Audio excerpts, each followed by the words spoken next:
हाय बच्चों, कैसे हो तुम लोग। हम लोग इलेक्ट्रोस्टैटिक में बड़ा ही इम्पोर्टेंट चीज़ पढ़ रहे थे, SHM of charge. Charge particle simple harmonic motion कैसे करता था, उसमें कुछ कुछ बताए थे। जैसे कि एक क्वेश्चन ऑलरेडी बता चुके हैं, जैसे केस वन का ए वाला पार्ट देखा था ना। जैसे कि ये रहा, ये एक चार्ज है Q और ये भी एक चार्ज है Q, और इसके बीच में एक चार्ज रख दिया Q0 जो कि यहाँ से a दूरी पर था, और ये भी यहाँ से a दूरी पर है।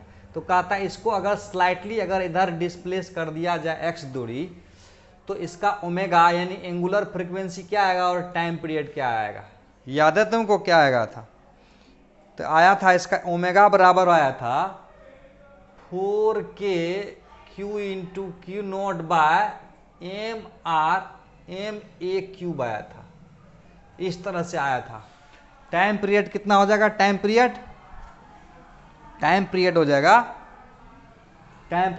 2 pi under root MA cube by 4k Q into Q naught. याद कर लेना। उसी प्रकार से इस सवाल के बारे में हम लोग बात कर रहे थे कि अगर ये चार्ज Q है और अगर ये चार्ज Q है और यहाँ पर एक माइनस Q0 चार्ज है, इसको डिस्प्लेस करेंगे इधर, यानी यहाँ कर देंगे, तो इसका टाइम पीरियड क्या होगा और फ्रीक्वेंसी क्या होगा। और ये दूरी x है, यहाँ से यहाँ a ले लिया और यहाँ से यहाँ a ले लिया, तो कैसे कैसे करेगा इसकी बात कर रहे थे ना हम लोग लास्ट लेक्चर में। तो बताओ क्वेश्चन में क्या कर रहा है। अगर इस चार्ज को, एक चार्ज प्लस Q है दूसरा प्लस चार्ज Q है, दोनों फिक्स है, ये भी फिक्स है और ये भी फिक्स है, ये भी फिक्स है और ये भी फिक्स है, और ये Q0 यहाँ पर है, तो यहाँ पर रहेगा तो इक्विलिब्रियम पोजीशन है, ये यहाँ पर रहेगा तो इक्विलिब्रियम रहेगा। तो बोलता है यहाँ से इसको डिस्प्लेस करके यहाँ ले गए और उसको छोड़ देंगे। तो कहता है कि अगर x very very less than a है तो प्रूफ करना है, prove that motion of minus Q0 is SHM। Also find, क्या निकालना है? फाइंड टाइम पीरियड और एंगुलर फ्रीक्वेंसी, ये सब चीज़ निकालना है। तो कैसे करोगे? बड़ा आसान था, बताए भी थे क्या करना है। देखिए बड़ा आसान है। इसके कारण इस पर किधर फोर्स लगेगा? इसके कारण इस पर फोर्स लगेगा इधर, और इसके कारण इस पर फोर्स लगेगा इधर। तो कुल मिला के फिर से यहाँ देख लो फोटो, यहाँ प्लस Q, यहाँ प्लस Q, यहाँ इसको माइनस Q को ले गया। ध्यान से देखना, जल्दी जल्दी कर देता हूँ मैं। तो इसके कारण इस पर फोर्स लगेगा इधर, इसके कारण इस पर फोर्स लगेगा इधर, और नेट फोर्स किधर लगेगा? नेट फोर्स ऑब्वियसली कि नेट फोर्स इधर लगेगा। अगर ये थीटा मान लें, इधर थीटा मान लें, तो इसका कंपोनेंट तोड़ते हैं। देखो अगर ये F इधर, इधर कितना हो जाएगा? F साइन थीटा आ जाएगा, इधर आ जाएगा F कोस थीटा, अरे F cos theta F sine theta. फिर इसका इधर कितना हो जाएगा? इसका कंपोनेंट इधर तोड़ेंगे तो F कोस थीटा, उधर इधर तोड़ेंगे तो F साइन थीटा। तो ये दोनों कैंसिल हो गया ना। तो रिजल्टेंट फोर्स किधर हुआ? नीचे की तरफ हुआ। रेस्टोरिंग फोर्स बराबर क्या होगा बताओ? रेस्टोरिंग फोर्स बोले तो क्या होगा? रेस्टोरिंग फोर्स मतलब हुआ माइनस 2F कोस थीटा हुआ। रेस्टोरिंग फोर्स किधर होता है? जिधर डिस्प्लेस करेंगे ना उसका अपोजिट डायरेक्शन में जो फोर्स लगेगा उसमें माइनस लगा दोगे, उसको बोलते हैं रेस्टोरिंग फोर्स। रेस्टोरिंग फोर्स किसको बोलेंगे? जिस डायरेक्शन में डिस्प्लेस करेंगे इक्विलिब्रियम पोजीशन से, उसके अपोजिट डायरेक्शन में लगने वाला नेट फोर्स का नेगेटिव साइन के साथ ले लेंगे तो रेस्टोरिंग फोर्स आ जाएगा। ओके, तो रेस्टोरिंग फोर्स यहाँ पर, रेस्टोरिंग फोर्स बराबर यहाँ पर अगर ये है -2, F की जगह क्या होगा बताओ? ये अगर दूरी a है और ये x है, नहीं था, ये दूरी a था और ये x था, तो ये दूरी कितना हो जाएगा? ax² प्लस x², और ये भी दूरी कितना हो जाएगा? a² plus x। ऐसे रहे, ये a हुआ और ये x हुआ, तो ये a² प्लस x² का अंडर रूट। ओके, तो यहाँ पर रेस्टोरिंग फोर्स बराबर हो जाएगा 2F कोस थीटा, और f का वैल्यू यहाँ से निकाल देंगे। f का वैल्यू कितना आ जाएगा? f का वैल्यू कितना आएगा? ऊपर लिख देता हूँ मैं, f का वैल्यू कितना आएगा? K q into Q naught divided by ये दूरी कितना हो जाएगा ए स्क्वायर एक्स स्क्वायर का रूट। तो हो जाएगा ए स्क्वायर एक्स स्क्वायर का रूट को स्क्वायर करेंगे तो क्या आएगा k Q naught by A square plus x square आ जाएगा। आया समझ में? समझ में तो आ गया, वेरी गुड। तो ये हो जाएगा एफ की जगह हो जाएगा K Q naught by A square plus x square. बहुत अच्छा। अब कॉस थीटा की जगह क्या रख देंगे? कॉस थीटा की जगह रखेंगे, कॉस थीटा की जगह रखेंगे ये हो गया आधार और ये हो गया कर्व। तो एक्स बाय ले लेंगे ए स्क्वायर प्लस एक्स स्क्वायर का रूट ले लेंगे, यानी रूट का मतलब पावर हुआ 1/2। रूट का मतलब पावर हो गया 1/2। उसको थोड़ा सा और देख लेते हैं। ओके रुक जा, देखो तो इसको आगे बढ़ाता हूं। रेस्टोरिंग फोर्स इसको एफ मान लेता हूं, एफ रेस्टोरिंग। अब बराबर हो जाएगा -2k क्यू नॉट, ऊपर में एक्स नीचे में ए स्क्वायर प्लस एक्स स्क्वायर का पावर 3/2। क्या एसएचएम होगा? क्या ये एसएचएम होगा? बिल्कुल नहीं होगा, क्योंकि एसएचएम होने के लिए तुमको पता है कि ना ऐसा होना चाहिए। एफ बराबर माइनस के एक्स, एफ बराबर माइनस के एक्स स्टाइल में जब होता है ना तो बोलते एसएचएम करेंगे। इस स्टाइल में कब आएगा? अब देखो, अगर एक्स का मान ए से बहुत छोटा हो जाए तो वैसे सिचुएशन में रेस्टोरिंग फोर्स जो आएगा -2k क्यू नॉट, और इसके तुलना में इसको इग्नोर कर देंगे ना तो ए पर पावर 2 है और उस पर पावर 3/2 होगा। तो ए पर पावर 3 आया तो एक्सलरेशन बराबर क्या हो जाएगा? फोर्स बटा मास। तो मास से भागा दे देंगे ना, K Q naught M A cube into X. तो ओमेगा बराबर क्या आएगा? ओमेगा बराबर आ जाएगा 2k Q naught M A cube. Time period बराबर 2 ये सब सीखा हुआ है ना, माहिर खिलाड़ी हो चुके होगे लगता है ऐसा। क्या कहते हो? बन गया ना? आगे बढ़ूं? ओके, नेक्स्ट क्वेश्चन की तरफ। मिटाने वाला किधर गया? देखो, हटा देता हूँ इस सबको और अब बना लोगे सब। इलेक्ट्रिक फील्ड के बारे में थोड़ा सा पढ़ाते हैं। देखो, बहुत लेक्चर पढ़ लिया है, और भी सवाल है, बनाएंगे धीरे धीरे। और भी सवाल तुमको बना के, अभी फिलहाल इलेक्ट्रिक फील्ड पढ़ते हैं।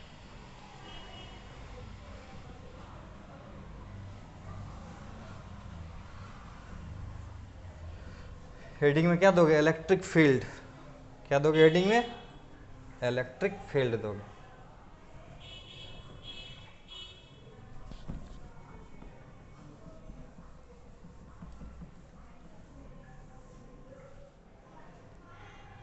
एनसीईआरटी का सारा सॉल्यूशन बता दूंगा टोटल। एनसीईआरटी बनाना बहुत इंपॉर्टेंट है, एनसीईआरटी को बहुत बार बना जाओ। अब देखते हैं इलेक्ट्रिक फील्ड, देखो क्या होता है। हेडिंग में है इलेक्ट्रिक फील्ड, उसके बाद है electric field intensity. Electric field intensity या strength of electric field. Electric field intensity या स्ट्रेंथ ऑफ इलेक्ट्रिक फील्ड, इसको डिनोट करेंगे ई लगा के। बड़ा आसान है, सब तुरंत समझ में आ जाएगा। टेंशन वाली बात बिल्कुल नहीं है। क्वेश्चन को खाली ध्यान से देखोगे। इलेक्ट्रिक फील्ड क्या होता है? कहता है कि मान लिया जाए ये कोई चार्ज है प्लस क्यू, तो कहता है कि चार्ज के सराउंडिंग स्पेस में इलेक्ट्रिक फील्ड प्रोड्यूस होता है, उसी तरह से जैसे मास के चारों तरफ ग्रेविटेशनल फील्ड पैदा होता है। ये एक नेचुरल इफेक्ट है चार्ज का, यानी charge produces electric field in its surrounding. Charge produces electric field in its surrounding, लेकिन उसकी ताकत कितनी होगी, कितनी स्ट्रेंथ, इलेक्ट्रिक फील्ड कितना वैल्यू का होगा। तो कहता है यूनिट पॉजिटिव चार्ज के द्वारा जो फोर्स एक्सपीरियंस किया जाएगा वो कहलाता है स्ट्रेंथ ऑफ इलेक्ट्रिक फील्ड। बात है समझ में? फिर से समझाता हूं मैं।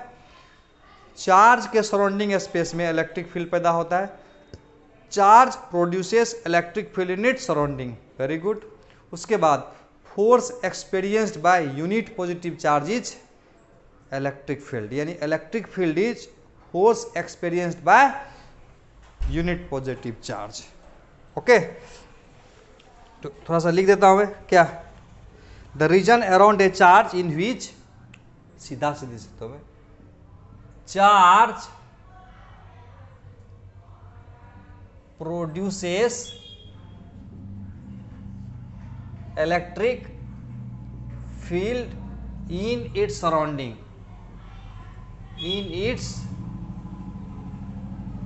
सराउंडिंग, जस्ट लाइक, जैसे, याद है तुमको, जैसे just like mass produces, mass क्या प्रोड्यूस करता है? Mass produces gravitational field, gravitational, GravitationAL, gravitational field in its surrounding, in its surrounding. बात को समझने का कोशिश करो,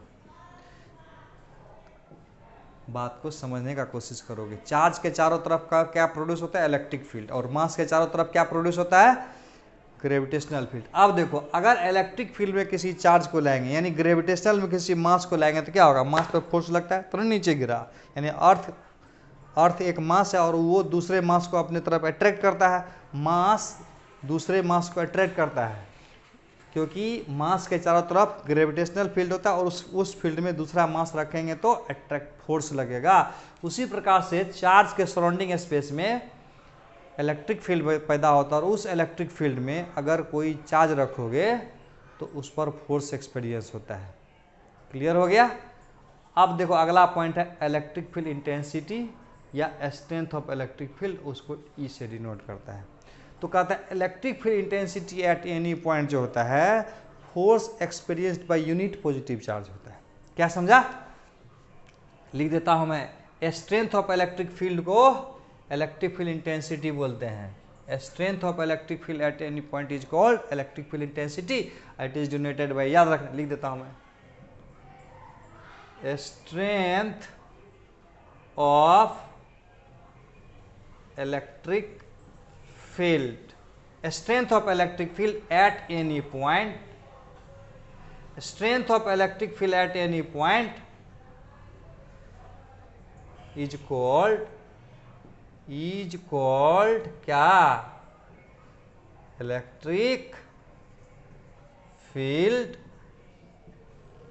intensity. It is denoted by, it is denoted by E, it is denoted by, E से डिनोट करेंगे, बताते हैं नीचे।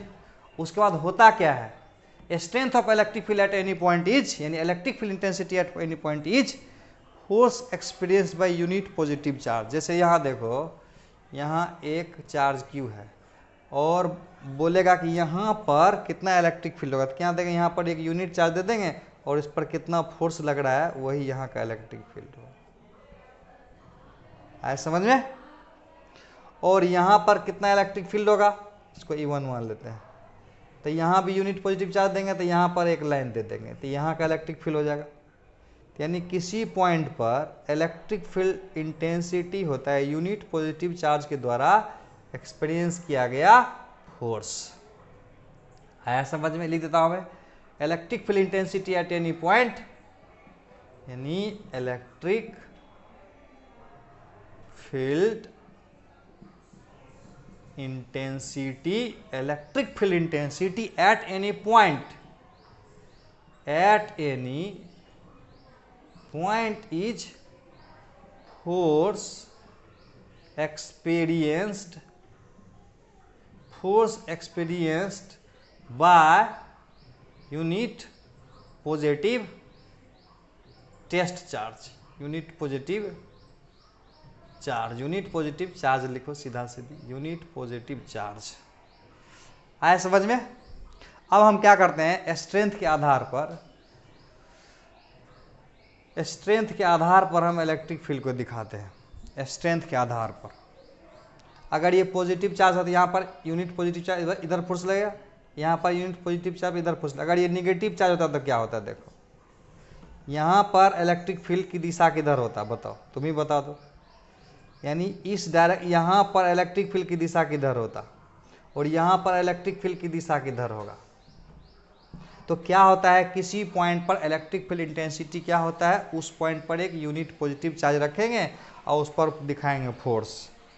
तो ये चार्ज है और इसके कारण यहाँ पर इलेक्ट्रिक फील्ड कितनी होगी, तो क्या करेंगे, यहाँ एक यूनिट पॉजिटिव चार्ज रख देंगे और उस पर देखेंगे फोर्स कितना होगा। तो मान लेते हैं इस पर तो फोर्स लगेगा इधर ना, तो इसको हम मान लेते हैं E1, और इसके कारण यहाँ पर इलेक्ट्रिक फील्ड क्या होगा, तो क्या करेंगे, यहाँ पर एक यूनिट पॉजिटिव चार्ज रख देंगे और उस पर फोर्स किधर लगेगा, इधर लगेगा। तो यहाँ का इलेक्ट्रिक फील्ड हो गया। बात समझ में आया। यानी किसी पॉइंट पर इलेक्ट्रिक फील्ड इंटेंसिटी का मतलब वहाँ एक यूनिट पॉजिटिव चार्ज दे देंगे और उस पर जो फोर्स लगेगा वो वहाँ का इलेक्ट्रिक फील्ड हो जाएगा। बात समझ में आया, क्लियर है, क्लियर है। यानी पॉजिटिव चार्ज का इलेक्ट्रिक फील्ड इधर होगा और निगेटिव चार्ज का इलेक्ट्रिक फील्ड इधर होगा। आगे समझते हैं, देखो ज्यादा दिमाग नहीं खराब करना है अपना, सिर्फ समझना है चार्ज के सराउंडिंग स्पेस में इलेक्ट्रिक फील्ड होगा और किसी पॉइंट पर इलेक्ट्रिक फील्ड कितना होगा, ये बात जानने के लिए वहां पर यूनिट पॉजिटिव चार्ज रखेंगे। यूनिट पॉजिटिव चार्ज पर जितना फोर्स लगेगा वो वहां का इलेक्ट्रिक फील्ड हो जाएगा। बस, क्या बात है, कितना आसान है, समझा कि नहीं, समझ गया ना, समझ गया। देखो फिर से समझो, यानी इलेक्ट्रिक फील्ड इंटेंसिटी किसी पॉइंट पर होता है यूनिट पॉजिटिव चार्ज के द्वारा फोर्स की एक्सपीरियंस किया जाना को इलेक्ट्रिक फील्ड इंटेंसिटी बोलेंगे। आगे देखते हैं, देखो ये आप देखते हैं कि अगर यहाँ एक प्लस क्यू चार्ज है और यहाँ एक माइनस क्यू चार्ज है तो इलेक्ट्रिक फील्ड कैसे होता है। तो इसके क्या इलेक्ट्रिक फील्ड किधर, इस दिशा में हो जाएगा, इस दिशा में हो जाएगा, इस दिशा में हो जाएगा, इस दिशा में हो जाएगा, इस दिशा में हो जाएगा, इस दिशा में हो जाएगा, इस दिशा में हो जाएगा, इस दिशा में, और इसके कारण इलेक्ट्रिक फील्ड किधर होगा। अभी दिशा नहीं दी है ना, क्या बात है, इस तरह से मान लेते हैं, देंगे। आप देखो, बोलो यहां पर इलेक्ट्रिक फील्ड किधर होगा, यहां पर किधर होगा और यहां पर किधर होगा, यहां पर किधर होगा, यहां पर किधर होगा, यहां पर किधर होगा, यहां किधर होगा, यहां किधर होगा, यहां किधर होगा, यहां किधर होगा। मैग्नीट्यूड के हिसाब से देखो, इसके कारण इसके नज़दीक में इलेक्ट्रिक फील्ड ज़्यादा होगा कि दूर में ज़्यादा होगा, नज़दीक में ज़्यादा होगा, यहाँ पर ज़्यादा होगा ना। मान लो यहाँ पर लेते हैं तो इसका इलेक्ट्रिक फील्ड अगर यहाँ इतना होगा तो यहाँ पर इलेक्ट्रिक फील्ड कितना होगा, उससे थोड़ा सा कम होगा। यहाँ यूनिट पॉजिटिव चार्ज देंगे, उस पर जो फोर्स लगा वहाँ का इलेक्ट्रिक फील्ड होगा। यहाँ इलेक्ट्रिक फील्ड कितना होगा, तो यहाँ यूनिट पॉजिटिव चार्ज देंगे, इधर जितना फोर्स लगेगा यूनिट पॉजिटिव चार्ज वो इसका इलेक्ट्रिक फील्ड होगा। यानी पॉजिटिव चार्ज के कारण इलेक्ट्रिक फील्ड का लाइन ऐसे हो जाएगा ना, आया समझ में। और निगेटिव चार्ज के कारण इलेक्ट्रिक फील्ड, देखो यहाँ पर -1 माइनस यूनिट पॉजिटिव चार्ज देते हैं तो इसका क्या अट्रैक्ट इधर फोर्स लगेगा, यानी यूनिट पॉजिटिव चार्ज पर लगने वाला फोर्स इलेक्ट्रिक फील्ड होता है। तो -q के कारण इलेक्ट्रिक फील्ड किधर होगा, इधर होगा। ये समझ में आया बात, बिल्कुल समझ में आ गया, कोई दिक्कत नहीं होना चाहिए। निकाल के देखते हैं कैसे होगा, निकालने का टेक्निक। यानी इलेक्ट्रिक फील्ड हो गया force experience by unit positive charge. Okay, आगे देखते हैं।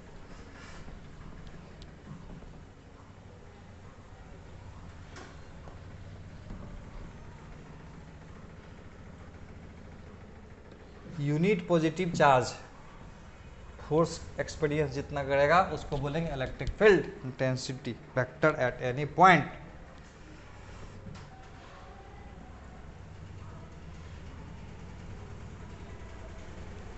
देखो मान लेते हैं एक चार्ज है, ये है पॉइंट चार्ज। ये क्या है, पॉइंट चार्ज है। इसके कारण कोई पॉइंट P है, वहां इलेक्ट्रिक फील्ड कितना होगा। Electric field eight point P निकालना है। Electric field eight point P निकालने का टेक्निक समझाता हूँ मैं। Due two point charge Q, electric field intensity eight point P due two point charge Q। तो क्या करते हैं ना, यहाँ पर एक चार्ज देता हूँ मैं Q नोट, और इसका ये दे दिया मैं, इसका नाम दे दिया, क्या दे दिया नाम, टेस्ट चार्ज Q नोट दे दिया। थोड़ा सा स्टाइल बदल देता हूँ मैं, और Q नोट पर लगने वाला फोर्स मान लेते हैं F है। F क्या है, F है force on charge Q naught, force on charge Q naught by Q। तो क्या हो जाएगा बताओ तो, Q नोट डिवाइडेड बाय, ये दूरी अगर R है तो R स्क्वायर, सही है। ओके, आप देखते हैं इलेक्ट्रिक फील्ड एट पॉइंट क्या हो जाएगा, ये हो जाएगा force per unit charge, force per unit charge, force on, यहां पर ऑन था, force per unit charge by Q at P पर। तो इलेक्ट्रिक फील्ड बराबर क्या होगा, F बाय Q हो जाएगा नहीं, तो Q से भागा दे दो, Q नोट से भागा दे दो, Q naught by R square divided by Q naught बराबर क्या हो जाएगा, KQ बाय R स्क्वायर। ऐसे ज़्यादा परेशान होने की बात नहीं है, तुमको एकदम सिंपल मेथड बताता हूँ। और जिसको और थोड़ा करोगे तो क्या हो जाएगा, E बराबर हो जाएगा F बटा Q नोट, वेक्टर फॉर्म में E बराबर हो जाएगा F बटा Q नोट। नहीं, थोड़ा सा और स्टाइल बदलना पड़ेगा ना यहाँ पर, यहाँ रहने तो फिलहाल एक और बात बताता हूँ, इलेक्ट्रिक फील्ड निकालने का टेक्निक समझाता हूँ क्या होगा। जैसे देखो, जैसे यहाँ पर पॉइंट चार्ज Q लिया, ट्रिक समझो, यहाँ पर इलेक्ट्रिक फील्ड कितना होगा, तो क्या करोगे, यहाँ यूनिट पॉजिटिव चार्ज दोगे, उस पर निकाल दोगे फोर्स, तो इसके कारण इस पर फोर्स कितना लगेगा बोलो, इसके कारण इस पर फोर्स कितना लगेगा, ये तो KQ गुना Q1 Q2 by R square, यानी E is equal to KQ by R square. यही ना आया था, आया समझ में नहीं ना। तो एक जनरल कॉन्सेप्ट बताता हूँ मैं, ये इसको थोड़ा सा कंप्लीट करता हूँ, पूरा नहीं हुआ है, पहले फिलहाल समझो। इसका यहाँ पर फोर्स अगर F लगा तो इसका F का मान स्केलर फॉर्म में रखो, F का मान हो जाएगा, लिख देता हूँ मैं, क्या हो जाएगा, Q naught by R square.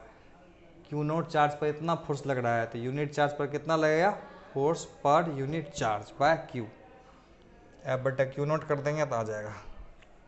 आगे देखो,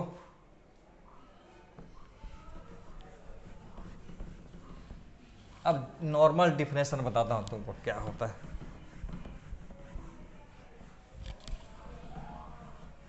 थोड़ा दिमाग लगाने की बात कराता हूं मैं, थोड़ा नोट कर लो, नोट कर लेते हैं।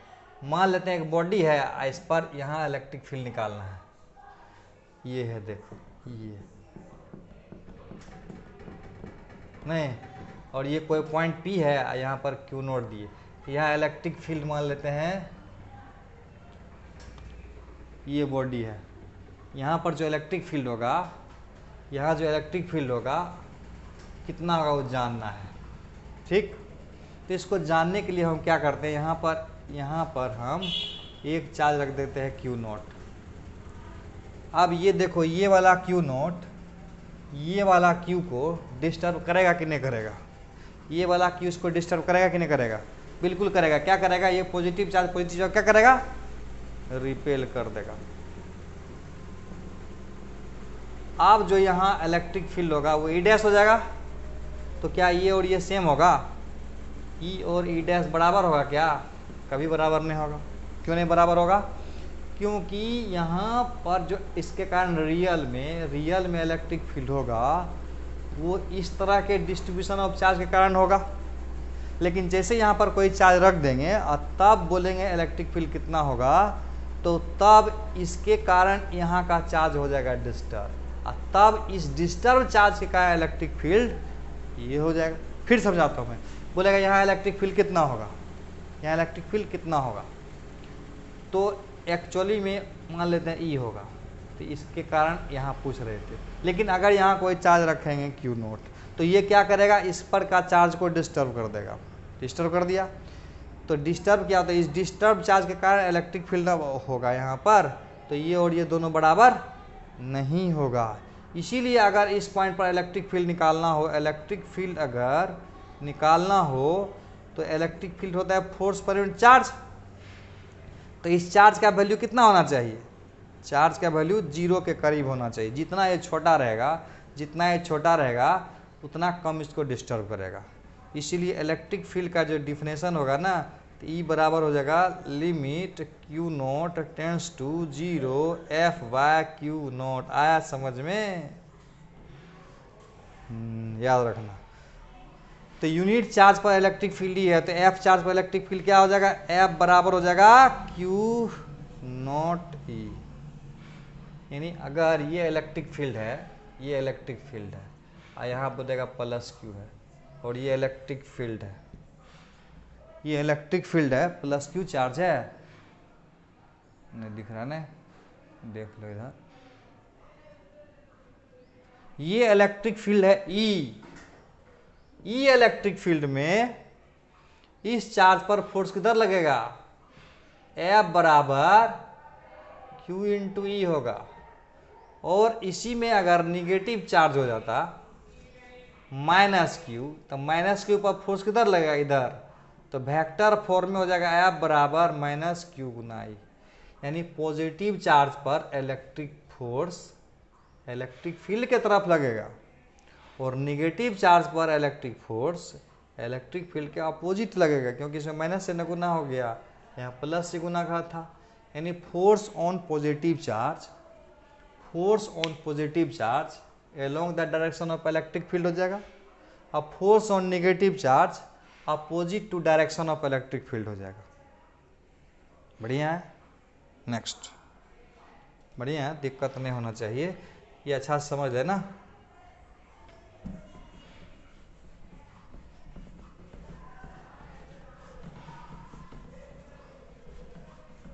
लिखना है तो लिख लोगे, फोर्स ऑन पॉजिटिव चार्ज हो जाएगा along the direction of electric field, force on negative charge opposite to direction of electric field.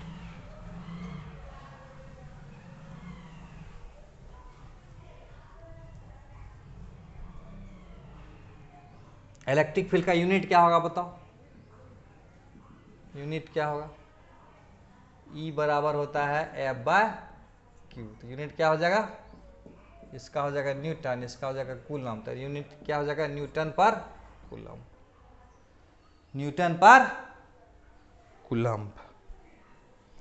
Dimension भी बता सकते हो क्या, यूनिट तो बता दिए, क्या डायमेंशन भी बताया जा सकता है।